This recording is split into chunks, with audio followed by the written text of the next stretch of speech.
Welcome to a deep dive. We take your sources, pull out the most valuable insights, and really unpack them together. Yeah, that's the goal. Today, we're exploring a topic that I think is really fascinating, executive career transitions. Yeah. Specifically, what comes after the traditional C-suite role. Right. And the material guiding this deep dive, it comes from Laura Johnson, who's the CEO of LAOJ Careers.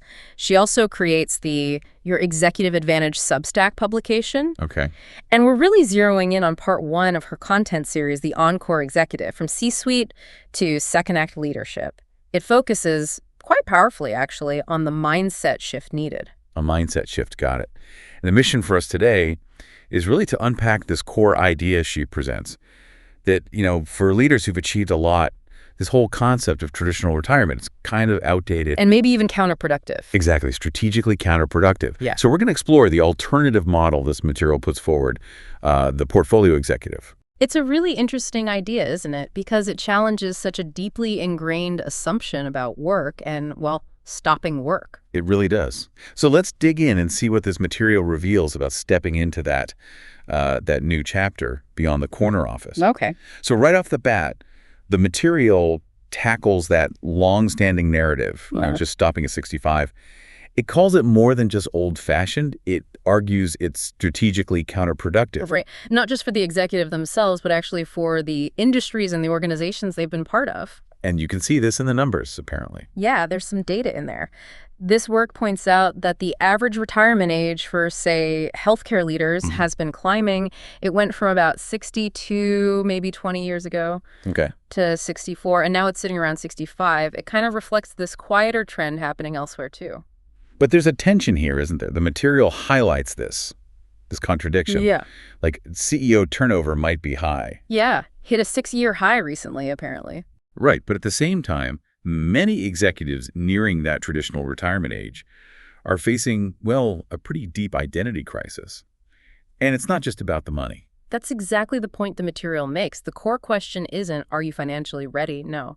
It's more like, can your organization, can your industry, and maybe most importantly, can your personal fulfillment afford for you to just vanish? Right. Disappear completely. Right. And this seems to be where traditional retirement planning really misses the mark for these C-suite folks, according to this work. It does. It sort of reductively assumes their whole value was tied up in their salary or their title. Which just ignores decades of, intellectual capital. And the strategic networks they've built, the wisdom from making tough decisions. Yeah, that hard-won wisdom. You can't just replace that easily. No. And I found this point really striking, how many executives discovered their entire professional network was actually tied just to their corporate role. So when the role goes, the network often evaporates too, which can lead to, real isolation. And there's that psychological piece too. Your self-esteem, your ego, so much can be tied to the title. Definitely. The material argues that the word retirement itself kind of unconsciously signals an end to being productive, rather than framing it as, say, the beginning of a new, maybe even more strategically focused chapter. It's a framing issue. A big one. A really powerful framing shift that's needed, yeah. Okay, so if their professional identity isn't just the title anymore, what exactly is it? Beyond that corner office. Well, your professional identity, as this work really emphasizes, it's much broader. Think about the skills that got you to the C-suite in the first place, that strategic thinking. Crisis management. Organizational leadership. These are huge transferable intellectual assets. And they don't just expire when you turn 65. Exactly. They mature. They actually evolve into wisdom. The material mentions some Harvard Business Review research highlighting 3 core human qualities that AI just can't replicate: awareness, compassion, and wisdom. Interesting. Awareness, compassion, wisdom. Yeah. And the argument is pretty compelling. As AI takes over more routine stuff, these uniquely human capabilities, they become more valuable, not less, which puts experienced leaders in a really unique position. Okay, this is where it starts getting really exciting, because the material introduces this alternative, the portfolio executive model. Right. And this is framed as a much more sophisticated way to think about that career transition. It's about leveraging all that expertise, that wisdom, across multiple strategic engagements. So not that old binary choice, Exactly. either full-time work or just stopping completely. Exactly. It's about moving beyond that. This model lets you actively curate, put together a collection of high-impact activities, things like board roles, advisory work. Maybe thought leadership? Yeah, things that really align with your personal values, your specific expertise, and importantly, the kind of lifestyle and engagement level you actually want now. So it tackles that challenge a lot of executives face. How do I stay relevant and fulfilled, but maybe get a bit more flexibility? Precisely. And circling back to AI for a second, AI is amazing at crunching data, right? Sure. But it still lacks that intuition, that foresight you need for navigating really unpredictable stuff or setting a truly long-term vision. Okay. So those are the areas where that seasoned executive experience is just invaluable. Absolutely. And that creates real opportunities within this portfolio model. So when we talk about building this portfolio, what kind of roles are we actually talking about? Material breaks it down, right? It does. It outlines a few key components. One big area is board positions and governance roles. Makes sense. Leverage that governance experience. Exactly. Your C-suite background, especially in strategy and oversight, makes you a really strong candidate for influential board seats where you can guide different organizations. Okay. What else? Then there's strategic advisory and consulting.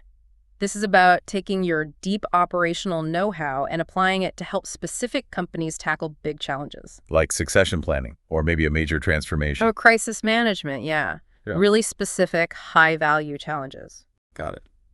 Another significant piece is thought leadership and knowledge transfer. So this is about sharing your insights more broadly. Speaking, writing, coaching, maybe? Exactly. Influencing the industry conversation, mentoring the next generation of leaders. It's about giving back that knowledge. And Finally, using those leadership skills for philanthropic and community leadership. Applying your business acumen to, say, nonprofit boards or community projects to drive social impact. So it's about consciously choosing a mix of these things that plays to your strength. Intentionally curating that mix, yes. But it's not just about jumping into these roles. The material stresses a really crucial step first, a kind of strategic self-check. It calls it the Redesign Assessment Framework. Yes, and this isn't just, a quick career quiz. It's presented as a pretty comprehensive process to really figure out what your ideal portfolio should look like, and importantly, why. Okay, so what are the steps in that framework? There are 5 main steps outlined. First is core energy analysis. Core energy, meaning? Meaning, you need to be really honest with yourself about which parts of leadership genuinely energize you. Is it the big picture planning? Developing people. Solving those really naughty problems, building relationships. Okay. So you avoid roles that just drain you. Exactly. Know what fuels you. Second is strategic contribution mapping. This involves looking back at your career and asking, where did my unique skills create truly disproportionate value compared to just the routine stuff? Finding those high-impact zones. Right. Mapping those is key. Third is values-driven decision-making. This asks a really powerful question. If money wasn't the main driver, what would you actually choose to do? That gets to the core motivation. It really helps uncover those intrinsic drivers that will keep you engaged in a portfolio long-term. Makes sense. What's fourth? Fourth is the legacy definition process. Basically, how do you want your professional impact to be remembered in this next phase? What specific mark do you want to leave? Defining that legacy gives you a clear direction. Like a North Star for this chapter. Precisely. And finally, fifth is success redefinition. Success just looks different in a portfolio life. So this step is about setting your own personal, value-aligned ways to measure success, moving beyond just salary or climbing the corporate ladder. That framework sounds solid, but seeing it in action, an example would be great. And the material uses Indra Nooyi, right? After she led PepsiCo. Yes, her transition is presented as a fantastic case study of this kind of sophisticated portfolio approach. She was chairman and CDO from 2006 to 2019. A long tenure. And a period of huge growth, over 80% net revenue increase, 162% total shareholder return. I mean, clearly a leader of incredible caliber. So instead of just retiring, what did her encore phase actually involve? Well, it's basically a masterclass in portfolio design. First, she built an amazing board portfolio, really strategic seats. Like where? Major corporations like Amazon, she chairs their audit committee, Phillips, Memorial Sloan Kettering Cancer Center, plus public service boards like the Partnership for Public Service, real substance. Wow. Okay. And beyond boards. She also really leaned into thought leadership and advisory. She held a distinguished chair position at West Point, focused on leadership studies. She co-chaired Connecticut's economic reopening group during the pandemic. Right, I remember that. Serves on MIT boards, and of course, wrote her New York Times best-selling book, My Life in Full. So sharing her insights widely. Very much so. And her strategic global engagement didn't stop either. Roles with Temasek's International Advisory Council, independent director of the International Cricket Council. She was even elected to the American Academy of Arts and Sciences. Impressive reach. And then there's the philanthropic and community leadership peace board roles with places like Lincoln Center, advocacy through the Asian American Foundation. It really paints a picture of moving from leading one massive company to influencing many different areas strategically. Exactly. It shows that shift from single company operational focus to multi-organizational strategic influence. She's maintained deep intellectual engagement while creating a much broader societal impact. It's a powerful example. It really is. Yeah. And it's interesting how this conversation keeps circling back to AI. The materials suggest that the rise of AI actually creates unique openings for experienced executives using this portfolio approach. Yeah, the insight there is really about understanding the fundamental differences. AI is phenomenal at processing huge data sets, finding patterns. Sure, the analytical heavy lifting. Right, but it lacks those core human elements. Moral judgment, genuine imagination, that intuitive gut feel decision-making. And those are really at the heart of what effective executives do. So basically, your decades of navigating messy, complex human situations and leading actual people. That gives you the wisdom to partner with AI effectively. That's exactly it. That accumulated real-world grounding lets you ask better questions of the AI systems. And crucially, apply critical wisdom when you interpret what the AI spits out. So AI gives answers, but the leader asks why those answers matter and where they should lead strategically. Precisely. AI gives answers from data, leaders provide direction through wisdom. This creates a huge strategic advantage.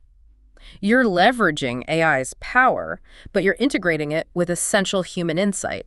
And the material suggests organizations are really starting to see how vital that combination is. It even mentions a term for this. Yeah, the concept of hybrid leaders, executives who skillfully blend that deep human wisdom and experience with AI's capabilities, that's seen as key for future leadership. Okay, so for someone listening who's thinking about this transition, the material offers some practical steps too, like quick wins and a longer roadmap. Yes, it does. The quick win strategies are things you could start doing, say, in the next 30 to 60 days to build momentum. Like what?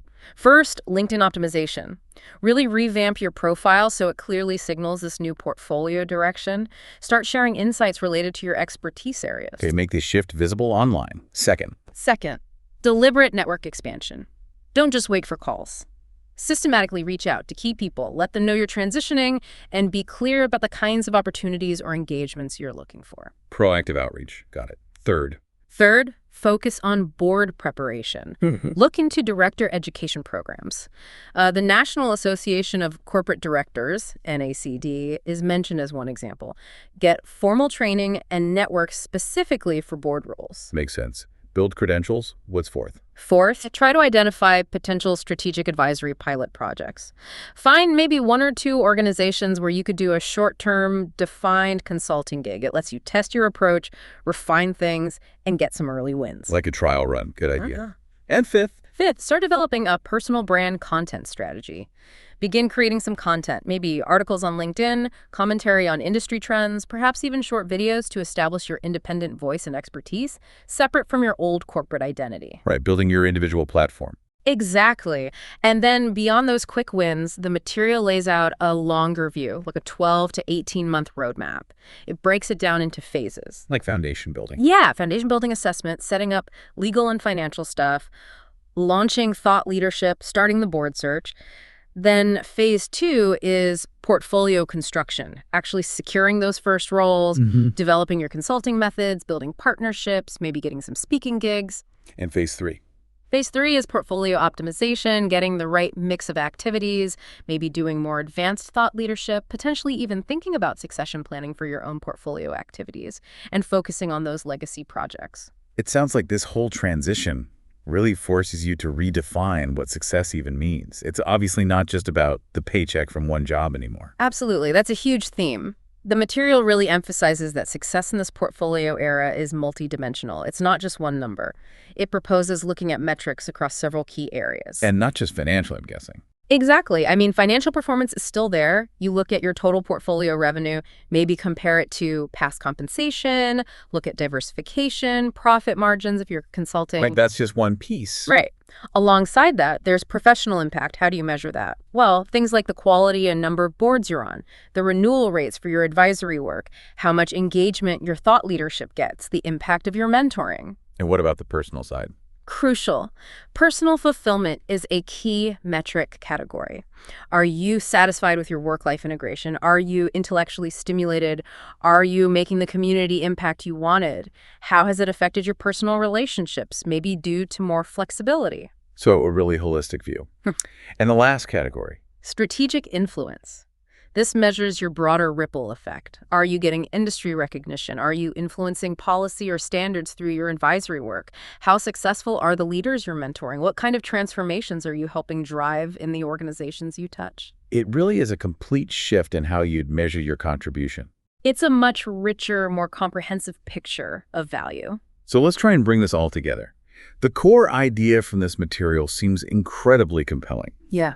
This concept of strategic career redesign is basically replacing that old, outdated idea of just stopping cold turkey at retirement, especially for accomplished executives. It's a really strong argument. All that accumulated expertise, that wisdom, it doesn't just vanish. It actually matures into something incredibly valuable, something really needed in today's world, especially with all the complexity and the rise of AI. So this transition, it's not presented as an ending at all. It's really framed as a strategic repositioning. Yeah, for continued impact, definitely, and for personal fulfillment, for ongoing growth, but on terms that you, the executive, get to define and curate. Which leads to a pretty provocative final thought based on this material, something for you listening to really consider. Right. Embracing this kind of shift isn't just, a nice idea. It's presented as a strategic choice. The organizations, the communities, the next generation of leaders who could really benefit from your decades of wisdom and experience, well, they're out there. They're waiting. So the question this material leaves us with is, how quickly are you prepared to embrace this kind of transformation and actively redesign your own impact?